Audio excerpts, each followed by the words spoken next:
Hindenburg કેસમાં અદાણી ગ્રુપને સેબી તરફથી મોટી રાહત મળતા અદાણી ગ્રુપના શેર અને જાણે કે રોકેટ બની ચૂક્યા છે। માત્ર એક જ દિવસમાં અદાણી ગ્રુપના માર્કેટ કેપમાં 48,612 કરોડ રૂપિયાનો વધારો નોંધાયો।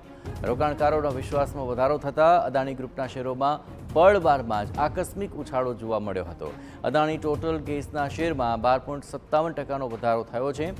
આ ઉપરાંત અહીં અદાણી પાવરમાં લગભગ 9% અને અદાણી એન્ટરપ્રાઇઝીસની અંદર 5.23%નો ઉછાળો જોવા મળ્યો।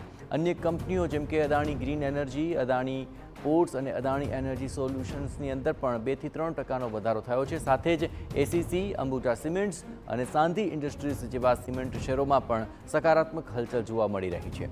સેબીના આ નિર્ણય પછી અદાણી ગ્રુપ અને તેના રોકાણકારો માટે આજનો દિવસ અત્યંત મહત્વપૂર્ણ સાબિત થયો છે।